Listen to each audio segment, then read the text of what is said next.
Ya, ekologi itu interaksi, kuncinya interaksi ya. Ekologi itu interaksi ya, antara makhluk hidup dan lingkungannya. Terus yang ketiga adalah pendekatan kewilayahan atau kompleks wilayah.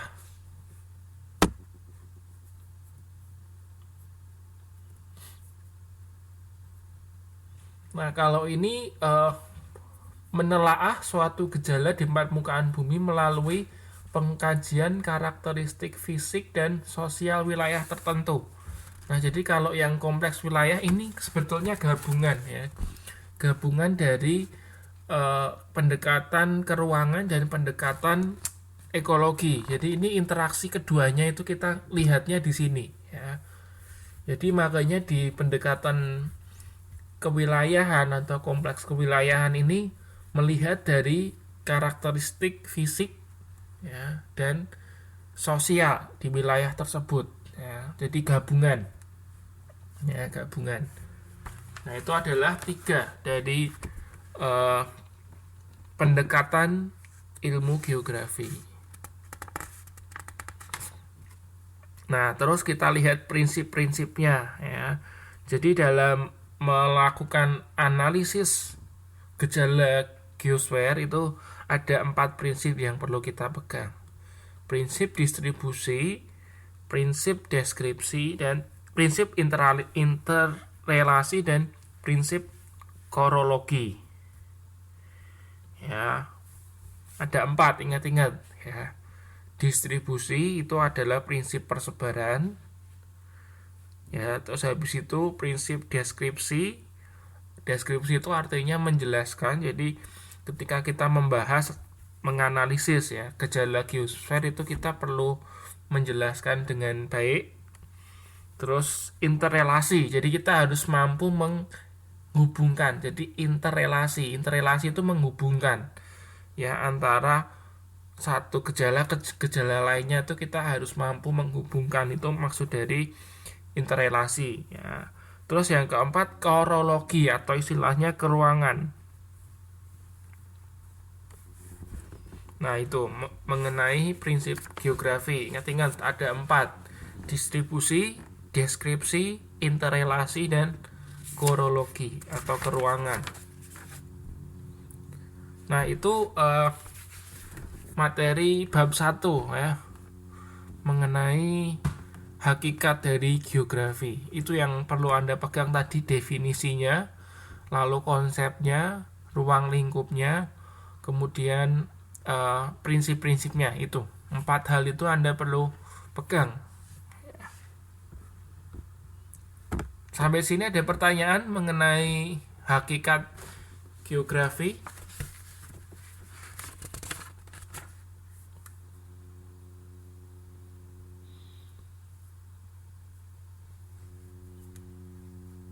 Nah, oke. Kalau nggak ada, saya lanjutkan ya. Terus kita masuk ke bab kedua mengenai tata surya, ya, tata surya dan alam semesta atau jagat raya. Oke, tata surya itu adalah benda langit yang terdiri atas matahari sebagai pusat susunannya dan dikelilingi oleh planet-planet dan bulan-bulan, komet, meteor, dan sebagainya. Anda bisa bayangkan nggak tata surya itu seperti apa?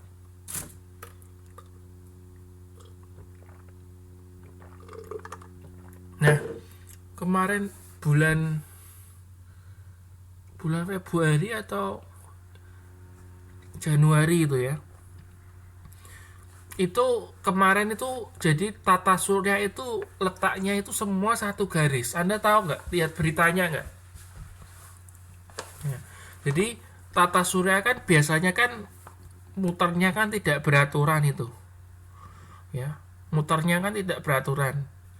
Saya lupa entah awal bulan ini atau akhir bulan Januari itu ada berita ya, letak semua planet ya dari Merkurius sampai Pluto itu letaknya satu garis semua ya. Itu saya baca kemarin di berita itu ya. Jadi ini satu gejala alam yang langka ya, langka. Pluto ikut masuk tata surya, ya.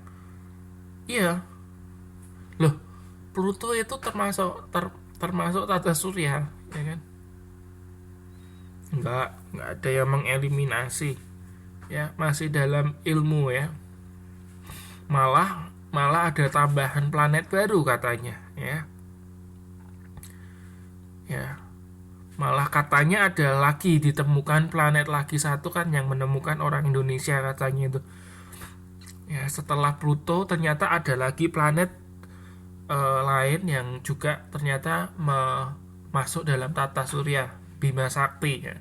Jadi tata surya Bima Sakti atau galaksi Bima Sakti itu pusatnya matahari kan. Nah, itu ada lagi ditemukan malahan itu kan. Nah, kemarin itu di berita mereka itu planet-planet itu letaknya satu garis itu, sejajar semua. Nah, ini langka, ya, kejadian langka karena kan mereka planet-planet ini kan mengitari matahari kan dengan kecepatan lain-lain kan. Ya, ada yang cepat, yang paling cepat kalau nggak salah Merkurius, soalnya kan dia letak Merkurius, bener ya, planet yang pertama tuh Merkurius. Sorry, ya Merkurius ya, planet yang pertama itu. Karena lintasannya kan paling dekat dengan matahari kan, jadi paling cepat. Nah, kemarin itu letaknya jadi sejajar, ya.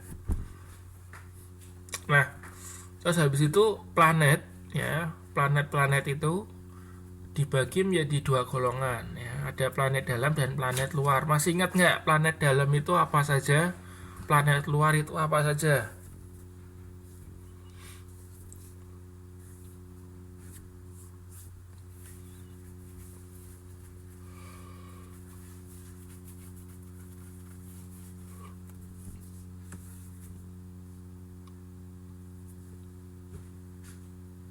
Nah, itu ada di whiteboard, betul. Jadi eh,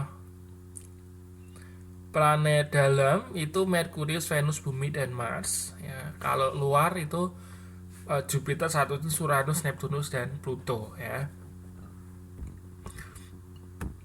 Nah, pembagian planet dalam, planet luar ini berdasarkan apa? Masih ingat nggak?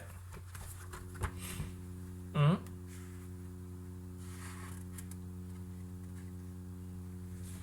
Masih ingat nggak? Jadi planet dalam, planet luar itu dibedakan, kan itu dibagi jadi dua kan? Berdasarkan apa? Masih ingat? Oh, nggak ada yang ingat. Namanya berdasarkan debu-debu asteroid, ya. Jadi debu-debu asteroid itu ya kayak benda-benda langit, ya, asteroid menyebar di antara itu, di antara lintasan Mars dan Jupiter, ya. Jadi antara Mars dan Jupiter itu ada satu lagi lintasan. Nah, lintasannya itu berdasarkan isinya adalah debu-debu asteroid. Nah, berdasarkan debu-debu asteroid ini, lintasan lintasan planet itu dibagi jadi dua. Ya, planet dalam itu berarti yang berada sebelum uh, debu-debu asteroid ini kan. Nah, kalau yang luar itu setelahnya. Gitu loh. Ya, jadi ingat itu berdasarkan apa? Debu-debu asteroid, ya. Jadi debu-debu asteroid ini kayak benda-benda langit gitu kan, tapi mereka menggerombol membentuk satu lintasan, ya. Terus kita bahas mengenai jagat raya, ya. Jagat raya adalah alam semesta yang sangat luas yang mencakup berjuta benda ruang angkasa dan debu dan beribu kabut gas atau kelompok nebula. Jadi jagat raya itu lebih gede lagi, ya, dibandingkan tata surya karena di sana ada benda-benda langit lainnya, ya. Terus habis itu ada galaksi. Ya, galaksi itu adalah kumpulan bintang, planet, gas, debu, nebula, dan benda-benda langit lainnya.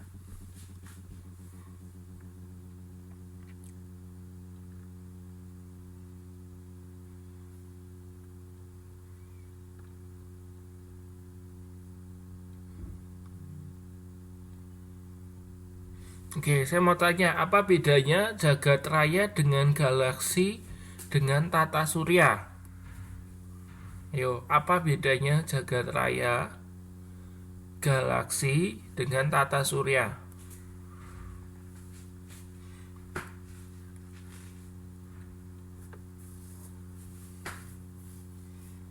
Masih ingat?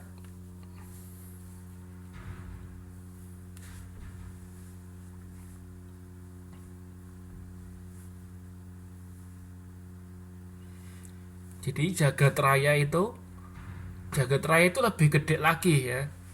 Jagat raya itu terdiri dari galaksi-galaksi ya. Galaksi macam-macam. Yang terkenal itu kan Bima Sakti itu kan. Ya, jadi jagat raya itu lebih gede lagi. Di dalam jagat raya itu ada galaksi-galaksi. Nah, salah satu galaksinya itu tata surya itu tadi, ya kan? Jadi salah satu galaksi itu galaksi tata surya atau kita sebutnya galaksi Bima Sakti. Nah, itu. Jadi kita tinggalnya di galaksi Bima Sakti itu. Ya, apa namanya Milky Way. Inggrisnya itu Milky Way. Ya, Milky Way. Galaksi kita atau tata surya ya, namanya tata surya atau galaksi Bima Sakti itu ya. Nah, itu perbedaannya. Terus bumi itu salah satu planet yang saat ini dikatakan cuman satu-satunya yang ada kehidupan, tapi nggak tahu ya kan, siapa tahu di planet lain ada kehidupan lain ya kan, di galaksi lain ada kehidupan lain kan, kita nggak tahu ya kan, ya siapa tahu ada kan, Allahu alam ya, benar ya, Allahu alam ya. Jadi ya sampai saat ini ya kehidupan itu uh, yang ada kehidupan cuma di bumi. Who knows ya kan? Nggak tahu juga. Ya. Terus bulan ya, bulan itu merupakan satelit alamiah bumi. Jadi uh, jadi satelit itu ada dua macam ya kan? Ada satelit alami dan satelit buatan. Nah, kalau yang alami itu kita sebutnya bulan. Ternyata bulan itu nggak cuman ada di bumi ya, satelit alam ya, di planet lain pun juga ada ya kan. Tapi kalau bumi cuman punya satu ya, bulan tok. Nah, terus ada istilah gejala gerhana bulan, ada gerhana matahari. Kalau gerhana bulan terjadi bila bila apa? Ini tadi yang belum jawab ini Mbak siapa ya? Yang Mbak Santi ya?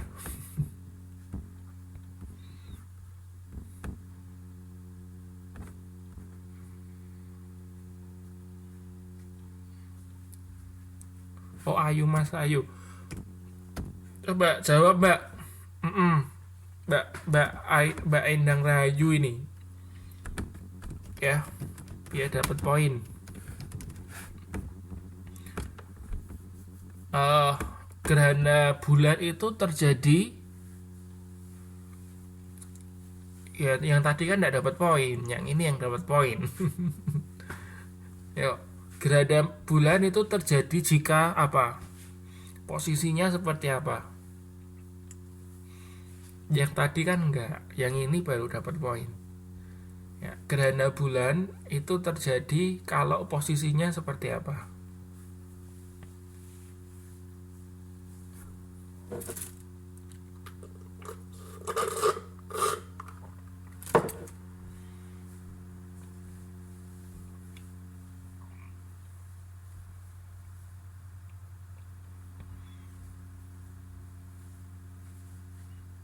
Gerhana bulan ya, untuk Mbak Endang Rahayu ini terjadi kalau posisinya seperti apa.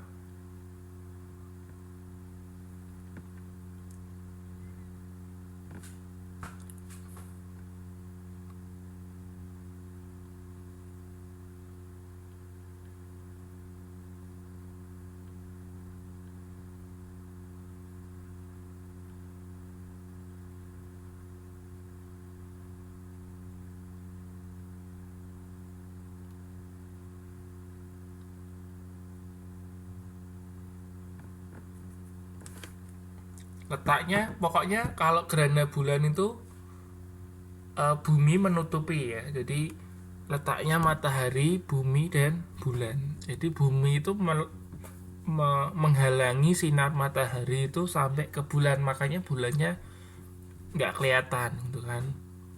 Nah kan sebaliknya, kalau gerhana matahari bulannya yang nutupin ya kan, bulannya yang nutupin sinar matahari sehingga dari bumi itu nggak kelihatan ya kan. Ya, posisi bulan menutupi matahari itu gerhana matahari ya. Itu mengenai tata surya dan jagat raya. Terus kita masuk ke bumi ya, ke perkembangan bumi. Jadi teori terbentuknya bumi itu yang ada beberapa.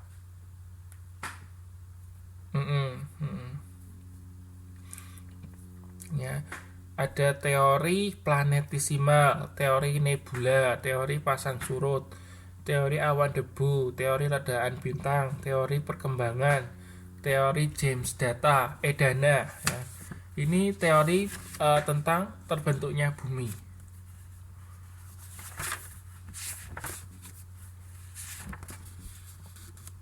Jadi untuk teori planetisimal ini menyatakan bahwa tata surya itu berasal dari gumpalan kabut yang bentuknya spiral. Di dalam kabut terdapat materi padat yang mempunyai orbit, karena tabrakan dan gravitasi terbentuk gumpalan. Nah, gumpalan besar itu menjadi matahari, yang kecil-kecil menjadi planet. Ya, itu ya. Jadi teori planetisimal itu seperti itu. Terus ada teori nebula atau kabut. Ya, teori ini menyatakan bahwa tata surya itu terbentuk oleh nebula atau gumpalan kabut yang terdiri atas bermacam-macam gas, lalu membentuk cakram. Ya, cakram itu kayak lingkaran begitu kan. Nah, kemudian pusat cakramnya itu adalah matahari. Nah, ini ya beberapa teori terbentuknya bumi. Ini ada banyak. Nah, terus habis itu mengenai perkembangan bumi. Nah, ini ada satu teori yang paling terkenal adalah teori pergeseran bumi. Tadi di awal sudah sempat saya jelaskan sedikit ya. Jadi awalnya itu kan bumi itu satu dataran besar ya, atau satu benua. Masih ingat namanya apa? Depannya P. Ayo, masih ingat nggak? Jadi dulu bumi itu bentuknya cuma satu dataran aja. Ya, nggak kayak sekarang. Sekarang tuh kan ada 5 benua kan. Ya, betul. Pangea ya, Pangea. Pangea. Bukan Peguen ya, Pangea. Ya, Pangea. Ya, jadi daratan itu atau benua itu dulu satu, nggak ada. Sekarang kan ada 5 benua kan. Asia, Afrika, Amerika itu kan, Eropa dan Antartika. Sekarang cuma ada satu. Dulu namanya Pangea ya. Nah, sama ada samudra satu, namanya apa? Masih ingat nggak? Ya, cuman ada satu benua namanya Pangea dan satu samudra namanya depannya T.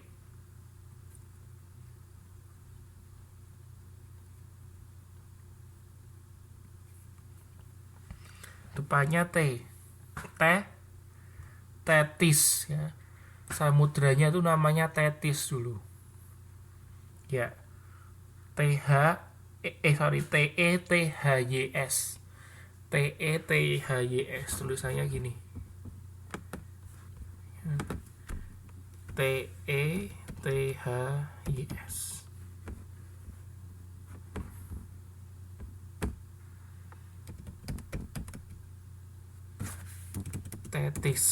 Tetis ya, samudranya namanya Tetis.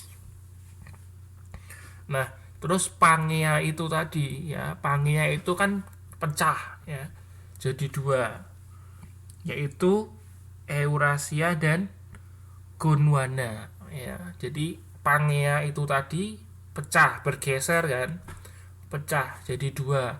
Yang utara namanya Eurasia, yang selatan namanya Gondwana. Ya, terus akhirnya bergerak terus ya, bergeser. Akhirnya membentuk ya sekarang ini, ya kan? Nah, itu teori yang paling terkenal ya. Teori pergeseran bumi itu, makanya kan katanya sampai sekarang itu bumi masih bergeser terus ya kan. Katanya sih, nggak tahu juga. Nah, itu penemunya adalah Alfred Wegener. Alfred Wegener itu penemunya.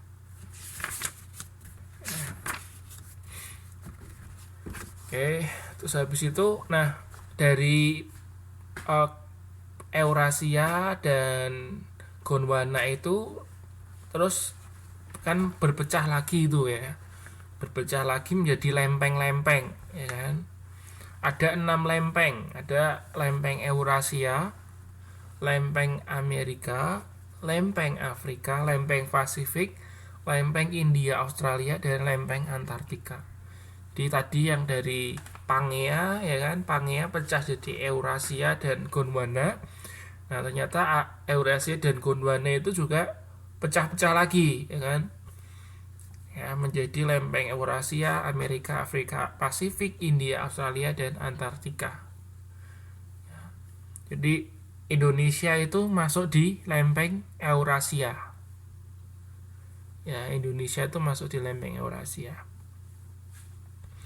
Nah, terus ada juga gejala, yaitu namanya gejala gempa bumi. Ya. Nah, gejala gempa bumi itu ada 3 macam. Ada yang vulkanik, runtuhan, dan tektonik. Jadi kalau vulkanik karena apa? Gempa bumi vulkanik adalah gempa bumi yang disebabkan oleh ya gunung meletus. Kalau runtuhan nama lainnya gempa bumi apa? Depannya T, terban ya. Turban atau terban ya? Terban ya. Terban. Turban ya. Nah, itulah pokoknya depannya T. Nah, itu adalah runtuhan. Terus yang tektonik itu berdasarkan apa? Gempa bumi tektonik itu terjadi karena pergeseran lempeng bumi ya. Tektonik itu berdasarkan pergeseran lempeng bumi. Kalau vulkanik keluarnya vulkanik ya di dalam bumi ya kan. Letusan ya. Nah, terus kita masuk ke berikutnya atmosfer. Nah, kalau atmosfer itu adalah lapisan udara. Nah, di dalam lapisan udara itu terdiri dari 5 lapisan. Troposfer itu yang paling dekat ya. 4 ini salah ya. 4. Troposfer itu yang paling dekat dengan bumi.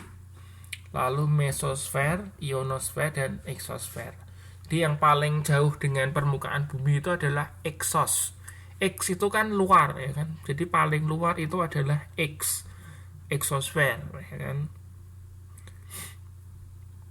Terus habis itu unsur-unsur cuaca dan iklim meliputi suhu udara, tekanan udara, angin, kelembapan, curah hujan, dan awan.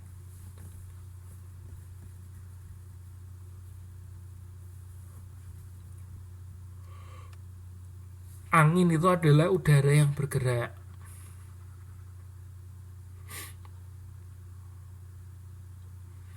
Lalu awan itu adalah kumpulan titik air dan kristal es yang melayang-layang di atmosfer.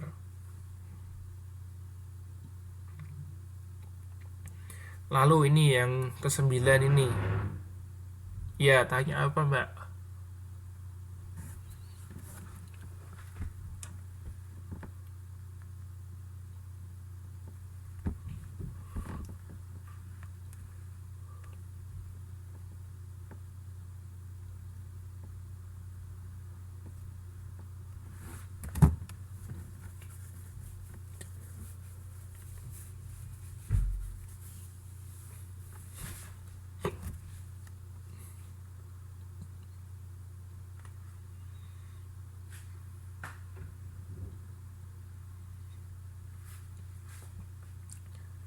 eh iya ada udara yang tidak bergerak, ada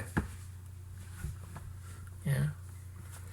Dan maksudnya yang bergerak itu kan bergeraknya yang yang memang dengan kecepatan yang tinggi, makanya disebut angin itu kan ya. Jadi yang dimaksud bergerak di sini adalah gerakan yang dengan kecepatan tertentu ya, dengan kecepatan tertentu, sehingga karena pergerakan dengan kecepatan tertentu itu akhirnya kan tertimbullah angin gitu loh.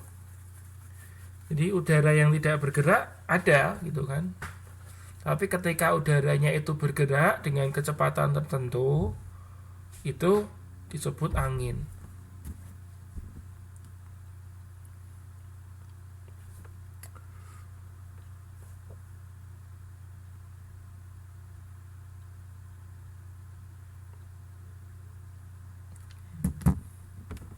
Nah itu kalau angin puting beliung itu lebih gede lagi ya. Ya, jadi kecepatannya lebih gede lagi daripada angin itu ya kan.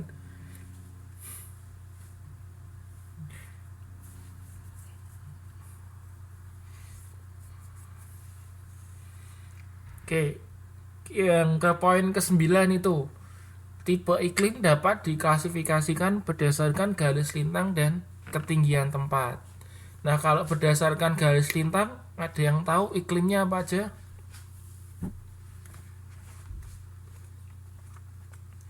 Berdasarkan garis lintang,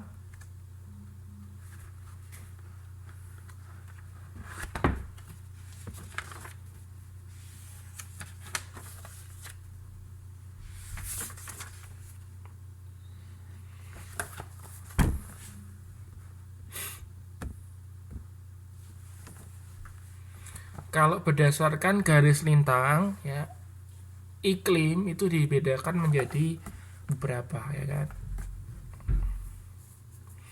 Ada iklim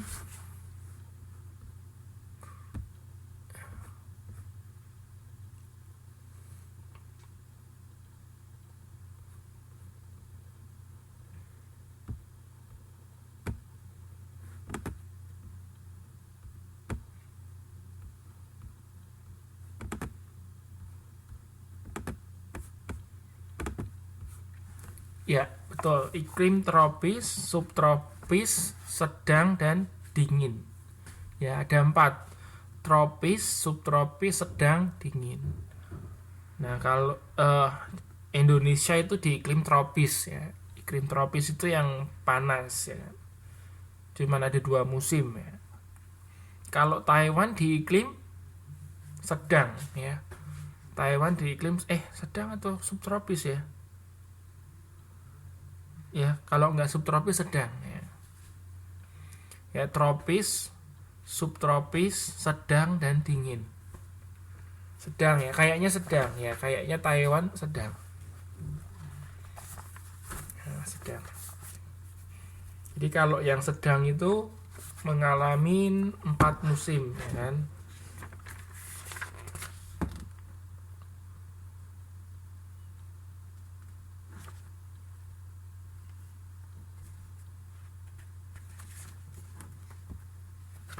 Nah itu berdasarkan letaknya lintang, garis lintang ya, ada 4 macam. Nah terus ada istilahnya gejala El Nino Indonesia tropis ya. Kalau subtropis berarti lebih utara lagi, kayak misalnya Vietnam, Thailand ya, atau lebih selatan lagi sih. Ya, jadi yang subtropis itu atasnya tropis atau selatannya tropis ya, utaranya atau selatannya tropis. Ada 4 iklim ya, bukan musim, iklim. Oh, kalau kalau